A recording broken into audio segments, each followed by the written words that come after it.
This is the story of two friends from college who came up with a crazy idea of inviting the greatest thinkers on earth to prove God in just 500 words. They didn't expect to get any responses, but they did. Ambassadors, senators, movie stars, captains of industry, scientists, media personalities, and more. They put 70 one-page essays in a book, which became a bestseller on Amazon, called Elevator Pitches for God. Hi, this is Ron Cardos. Welcome to the Elevator Pitches for God podcast, where we talk to some of the smartest people in the world about why they believe in God and how their belief affects the way that they live and think.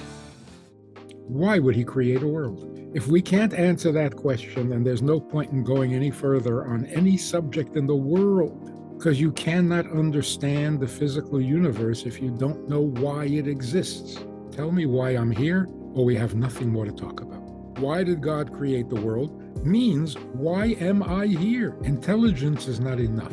In other words, intention is more than intelligent. You build a car, obviously you're intelligent. But what motivated you? Why build a car? That's not a question of intelligence. It's a question of intention. What is your intention? What are you after? What do you want? All this intelligence is motivated by what? There are no atheists. You have to be too ignorant. And then if you're ignorant, you're not an atheist. You're just ignorant. I couldn't be more excited to speak with Rabbi Manis Friedman, who is one of the authors of the 70 essays in the best-selling book, Elevator Pitches for God. This is where we asked 70 of the wisest, smartest people on the planet to prove God, but we gave them only one page to do it. Listen in this episode to the fascinating conversation as Rabbi Manis and I talk about why did God create the world? Why am I here? What is my mission in life? Tell me why we are here, or there is nothing to talk about. Fasten your seatbelt. Let's take a radical approach here. We usually begin with ourselves and then try to figure out God. Let's try it the other way around. There is nothing. Nothing exists. Nothing was created. There's just him. I mean, this is the most fundamental question. In order for God to be God, he has to be eternal. So he existed forever. Why would he create a world? If we can't answer that question, then there's no point in going any further on any subject in the world. Isn't this, it's so fundamental. Scientists don't want to deal with the why. But it has to be, because you cannot understand the physical universe if you don't know why it exists. How can you understand anything if you don't know why? So to say why is just a philosophical question. No, it's not. It's an existential question. So how does God help us in our relationships? Why are there relationships? Why is there anything? It's a fascinating and unavoidable question. The short answer is all of our relationships devolve from the original relationship with God. If we had no relationship with God, we would have no relationships with each other. There would be no relationships. If God hadn't created mosquitoes, there would be no mosquitoes. If God hadn't created atoms, there would be no atoms. And if God hadn't created relationships, there would be no relationships. The whole notion of relationship begins with God choosing a relationship with us. That's how it all began. The whole universe is a relationship. God is looking for someone to be with, because that was the only thing missing in his otherwise perfect eternal existence. So the whole notion of a relationship is a divine concept. So why do we need relationship? Why do we need someone? Why do we need each other? Aren't we better off without each other? God says it is not good to be alone. Really? I always hear people say, leave me alone. It's not good to be alone. I mean, if you're not capable, if you can't fry an egg or parallel park, yeah, then you need someone to help you. But that's not what God is saying. God is saying it's not good to be alone. Not that it's difficult. If you are capable, aren't you better off alone with no one to bother you, no one to interfere with your daily schedule? If You're you even making it have, sound pretty good here. yeah, Yeah, it's pretty good. there is a great benefit to being alone. Just me, leave me alone. On the other hand, there's nothing good about it. All goodness begins when there are two people, just like all problems begin when there are two people. So we should say that to single people when they say they don't want to get married. What's good about it? I don't need anyone. I'm fine by myself. Okay. What's good about that? Where's the goodness? Goodness begins when there's another person who isn't you. Now, how are you going to handle that? That is going to determine whether you're good or bad, how you treat another person. So, really, I think if I had to rethink the article, I would focus on this. Tell me why I'm here, or we have nothing more to talk about. So here's another way of putting the same very fundamental question. I'm worried about my happiness, my health, my future, my past, my guilt, my successes. None of that is necessary. Had I never been born, there would be nothing wrong. Nothing. If I didn't exist, it would be just as good, maybe a little better than when I do exist. The question why that everyone is so afraid of, why did God create the world, means why am I here? I don't need this. And I'm not depressed. Don't call 9/11 yet. I'm not depressed. I'm not suicidal. I'm just making an observation. My living or not living makes absolutely no difference. So why? And if my existence or life doesn't make a difference, how do I get so sanctimonious about my rights and my privileges and my needs? Let's take it a step further. Intelligence is not enough. In other words, intention is more than intelligent. You build a car, obviously you're intelligent. But what motivated you? Why build a car? That's not a question of intelligence. It's a question of intention. What is your intention? What are you after? What do you want? You're very smart and you're very capable, but what do you want? Why are you being so smart? What are you doing? You have the biggest geniuses in the world. Why? What do you want?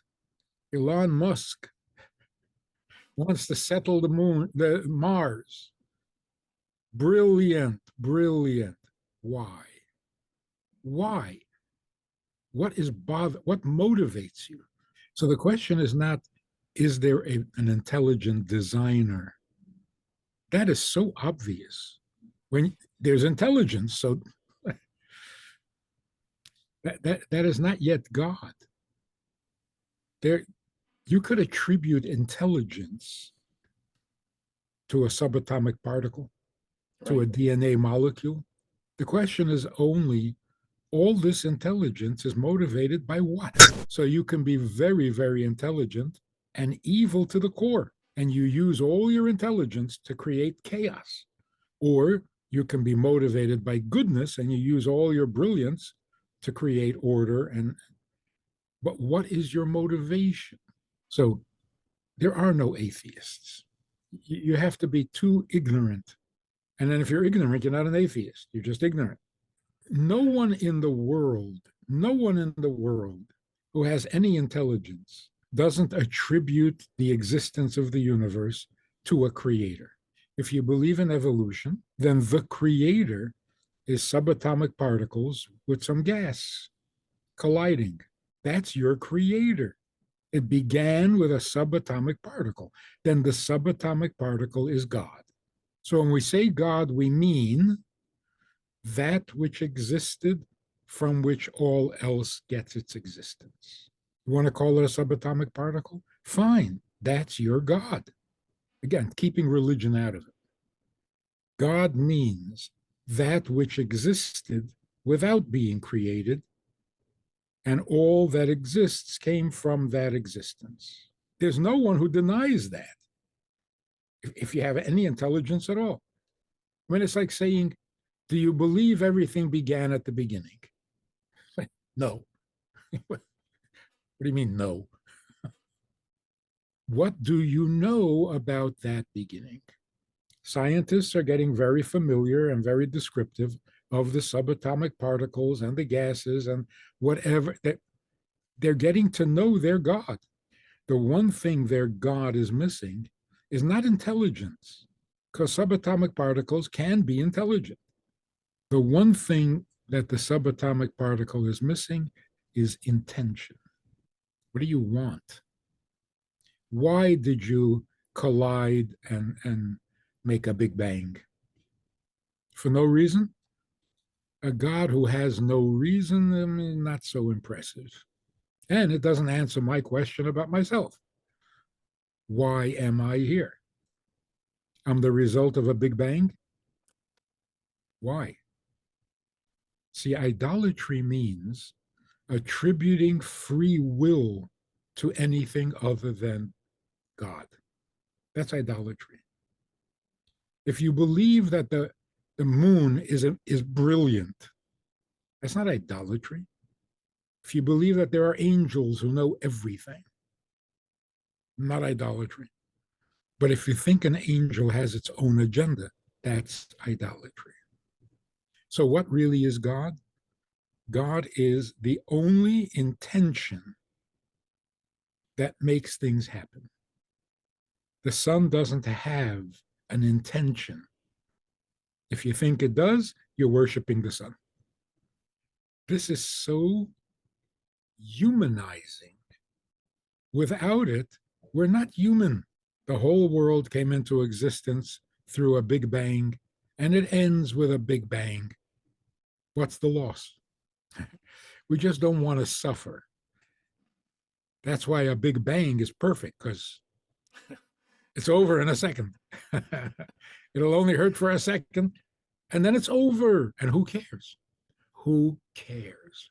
I love to stop these young people who are really intensely motivated to make the world better. It's impressive. They're really idealistic. They really believe in tikkun olam, which is very noble. But I want to stop and ask them, you want to fix this world and make it perfect? You know, if it didn't exist, it would be just as perfect. Is the world really so significant that fixing it is your purpose and goal in life? Why fix it? Let it evolve itself into whatever it's going to become. Because the why question, that's what makes God God. Without a why, there's no God, there's no purpose, and I don't need this. I don't need to be here. I'll put it in different words if we have a minute. For all of history, as far as we know, what motivated people? The fear of dying. You got to do that. You're going to die. Oh, okay. Why did we take up farming? Because otherwise we're going to die. So a father wakes his kid up in early morning. Come on, we got to get up. It's late. Got to get the plowing in. We got to get milk the cow. And the kid says, why do we have to do that? The father says, because if we don't, the winter is coming and we're going to die. Everything we've done, everything is because we don't want to die. It has taken us very far, but I think we've hit the dead end. How does this work? You better get a job and you better have money and you better pay your bills. Otherwise, you're going to die. Well, first of all, it's not true. I'll go on welfare. Right. I'm not going to die. The imminence of death is no longer a good motivation. A kid has to go to kindergarten, catch the school bus, graduate high school, get into a good college, get a good job, make a good living, pay the mortgage. Otherwise, I'm going to die. It's sounding ridiculous. What is happening, and I think this is like a pre-Mashiach development, death is no longer motivation. Like telling teenagers to stay away from drugs. Why? It'll kill you. Yeah. What's your point? It doesn't work anymore. Don't do that. You might die. And it's really, death is not what it used to be. And it makes sense. It makes sense. Look, you have to live because otherwise you won't.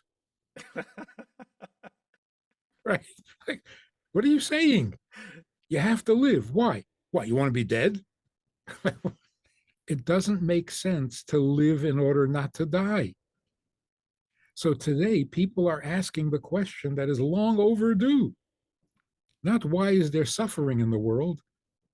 Why is there a world? Who needs this? Which leads us to another fascinating conclusion. For all of time, people were told by their teachers, by their preachers, by their parents, you'll never make it by yourself. You can't make it by yourself. You're weak, you're stupid, you're careless, you're fragile, you're dependent. I mean, it just goes on and on and on. And you're born in sin, so you're damned anyway. You need help. Everyone tells you this. The doctor tells you you're not going to make it. The psychiatrist tells you you have more needs than you imagine. And religion tells you that your needs don't end when you die. This is depressing.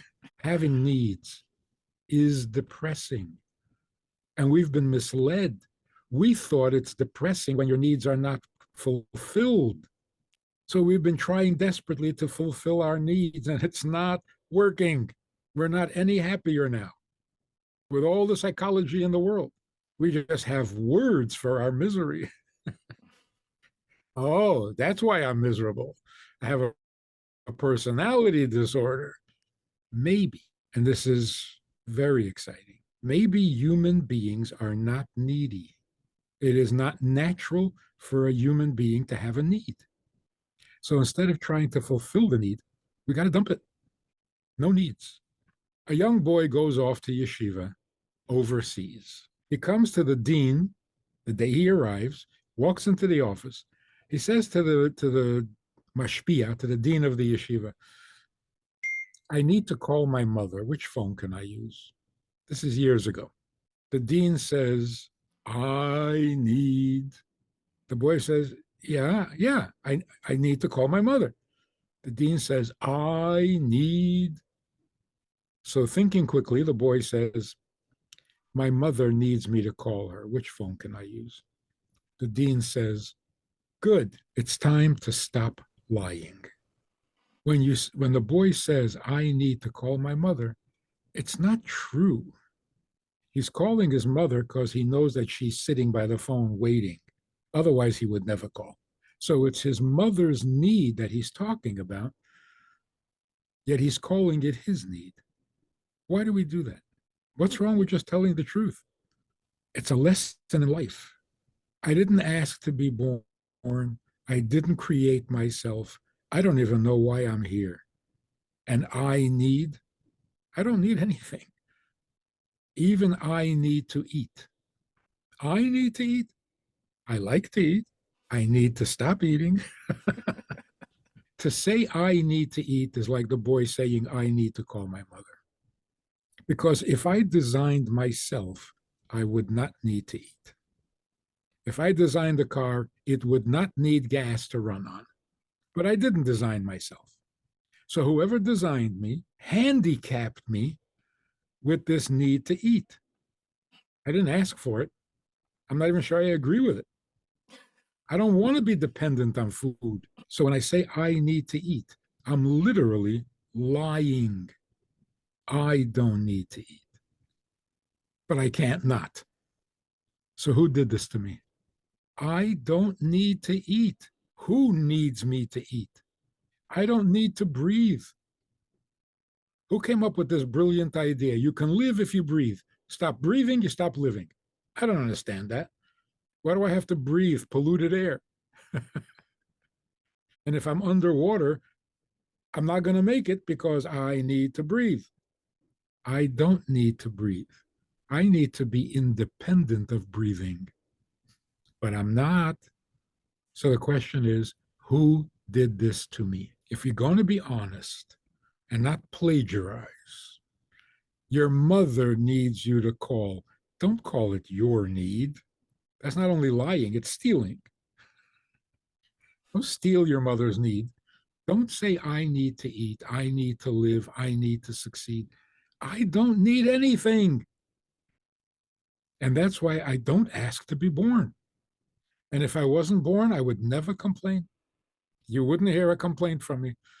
So what in the world are we? You think after 5,000 years we should figure that out? We're so confused. We're so frustrated by this confusion. A person wakes up in the morning and says, thank you for giving me another day of life. I hope you have a reason for it. Yeah. So two things. First of all, this undying conviction that there is purpose to life. Where do we get that from? Who told you there's purpose to life? Why do you assume there is purpose? You just ruined the other thing for me. Now you're going to ruin this. There's no purpose. What does it even mean? Purpose to my life means that I was designed and created with a purpose in mind, not in my mind. It's a little confusing because we call it my purpose. What is my purpose? It's misleading. I'm the result of a purpose. I can't make one up. Either I was created with a purpose or there is no purpose. So you can't just wake up one day and say, my purpose in life is to be a doctor. How do you know that? It's not a purpose, it's an intention. You decided to become a doctor. That's your purpose. In other words, the purpose has to exist before you do. The purpose for the car has to exist before there's a car. That is the best proof that God is an intentional creator. The fact that we have this natural, instinctive sense of purpose can only be because there is a purpose. It's like you would never be homesick if you never had a home. So this hang up on purpose is not pathological. We're not all crazy. We're looking for the purpose because there is one. We just can't find it. But that we were designed purposefully, there's no question about that. It's a creator's purpose or there is no purpose. So you can't have people running around making up their own purpose. No, saying my purpose, like an individual thing, my purpose, is like saying my truth. Nonsense. Right. You have your truth. So that is the best proof that God created us with a purpose, because we're like desperate to find it. That's right. So it must exist. And because it must exist, it also must be communicated somewhere, sometime. Right. If God has a purpose for me, how would he not communicate it? So then when my grandfather says to me, 300 years ago, God came down to Mount Sinai and told us his purpose. I said, oh, okay. It had to happen somewhere. So the Torah is basically God revealing his purpose. Everybody, like you say, everybody agrees the Torah, the Bible, is a revelation from God. The question is, what exactly did he reveal? The tragedy is our egos get in the way. And we came to the conclusion God gave us his plan. He told us why he created the world, and it's all for us. So what is the Bible? The Bible is instruction to help you get the most out of life. I think most people would agree with that. The Bible is there to help you get to heaven. The Bible is there to help you have a good life. The Bible is there to help you have a meaningful life, a normal, a moral, noble, whatever it is you want to gain. That's what God is offering you. That ultimately, without exaggeration, feeds right into narcissism. Even God, the Creator, is there for me. It is so disturbing. It is so distasteful when you think about it. God is there for you. What are you talking about? That means you're God and he's your valet. This self-obsession. It's all about us. It's all about me. God loves me. God saves me. God gives me. But it's so wrong-minded. He created the entire universe, and there's nothing in it for him. There's the question. Right. There's the question. So he creates the entire universe and doesn't need anything. Right. I didn't create anything, and I am so full of needs. Give me, get me, make me. It is so backwards. And look at the result. Narcissism has become the norm. All about me, all about me. I have to validate me. I have to love myself first. I have to respect myself. I'm first. I'm everything. How do we change that? How do we get? And then you wonder why you're depressed. Okay, so the answer is in the Torah. Oh, really? I read the Torah. There are no answers. It promises that if you're good, you'll be successful. No. It promises that if you're wicked, you'll be punished. No. So is the Torah the answer or isn't it? Let's reread the Torah without the ego. In the beginning, God created heaven and earth. How did it become about me? Just that line alone should make us sane. God created heaven and earth. What does that have to do with me? God created heaven and earth, obviously. It's his project. It's his purpose. It's his plan. It's his need. No, he doesn't need it. Already, you're making me crazy. The perfect ultimate being created the world, and he doesn't need it. I give up. I mean, but the Torah is trying to tell us something, yeah, and that we should understand. Otherwise, God is a very poor communicator.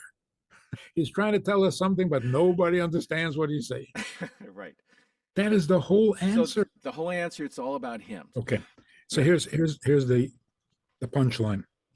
Get up off your knees and stop begging God for stuff. It's a horrible thing religion did to us. Stop begging. It's so depressing. God needs his world to be the way he intended it to be. And the only way that can happen is if the creatures of the world voluntarily give him his kind of world. God is needy, not we. We are here to serve him. Without getting into the explanation, just as an analogy, you get married because you're needy? No. And yet you need to get married. Right? You need someone else in your life, but that's not a weakness and it's not selfish. It's the opposite. So God needs nothing, but he is romantic. So being alone is not acceptable. So does he need us? Absolutely, infinitely. Because of a weakness? No, because of romance. Actually, humility. I'm not enough by myself. With you, I'm fine. That's so humble. Point of it is, we could cure 90% of all sadness and depression in the world. Any guy who wakes up in the morning and goes off to work, he works in a factory and makes buttons. He manufactures buttons. He's depressed. He's miserable. His life has no meaning, no purpose, no value. Wrong. If you are producing buttons, that makes it easier for people to live on earth. God owes you. You're making his world a better place. How much better? You know anyone who doesn't use buttons? It's awesome. Whoever invented the electric toothbrush has a reserved seat in heaven. The bread slicer, oh man, that's like, Yeah. if you're producing something useful for the human race, you are serving God. It's not a boring job or a necessary evil.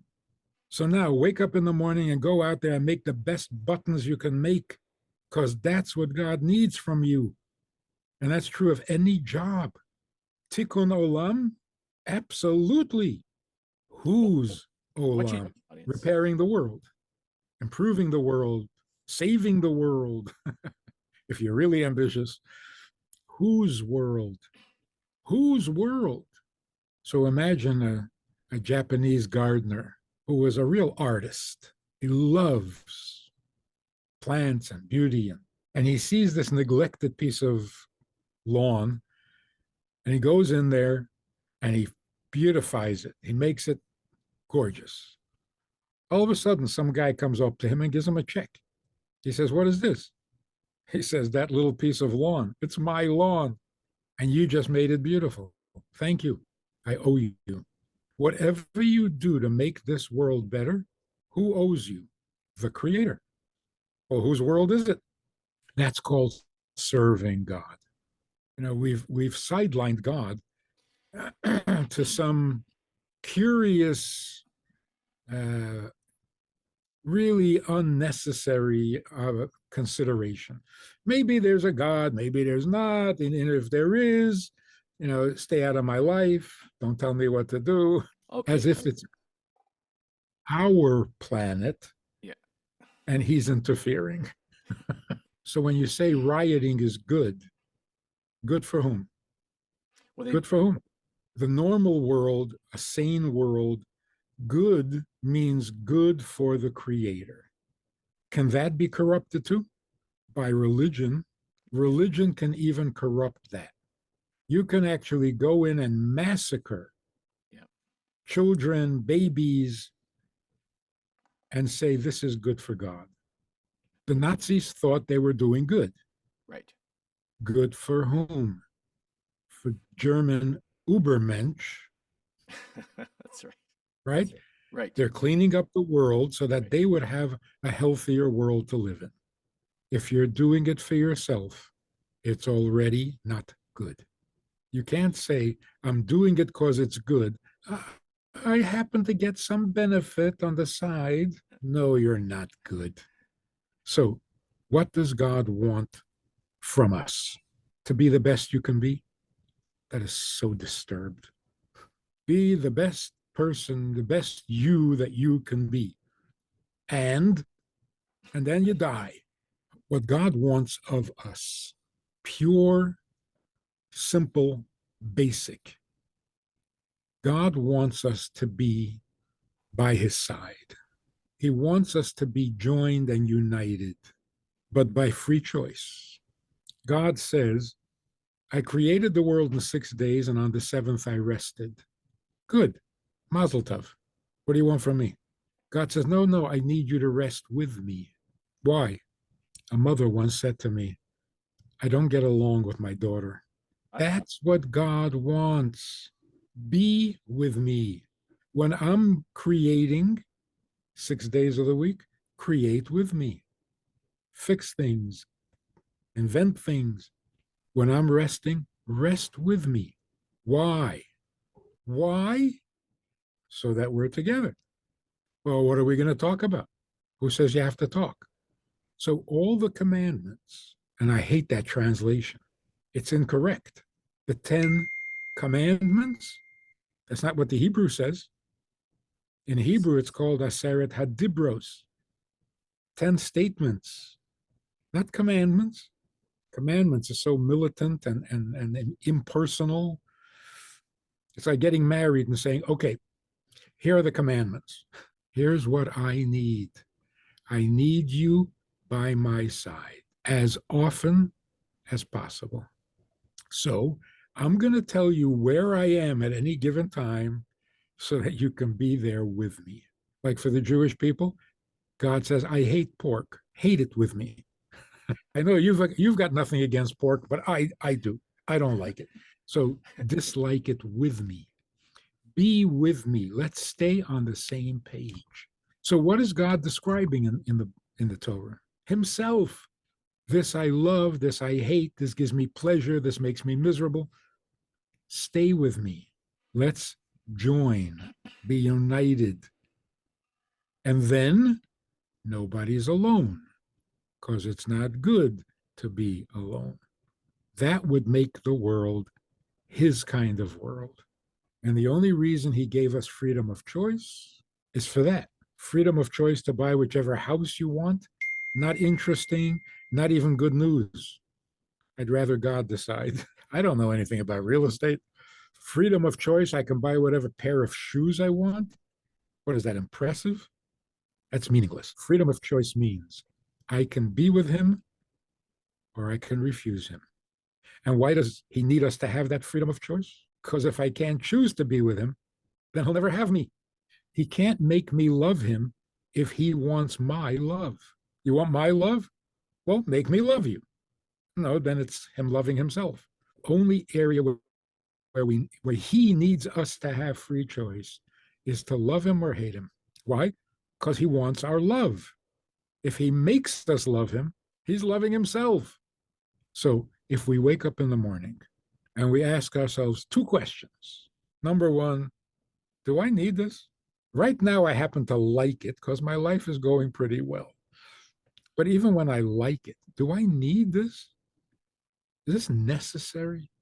And the only answer is necessary to him more than to you. He needs you more than you need him. Now it's his world. Now we've got, at least we're oriented properly. Now the question is, so what exactly does he want me to do? Only people would ask that question. If only that was our concern. God says, honor your father and mother. That is so amazing. Every human being needs to honor his father and mother, just for self-respect. If your father's a monster, then you're the son of monster.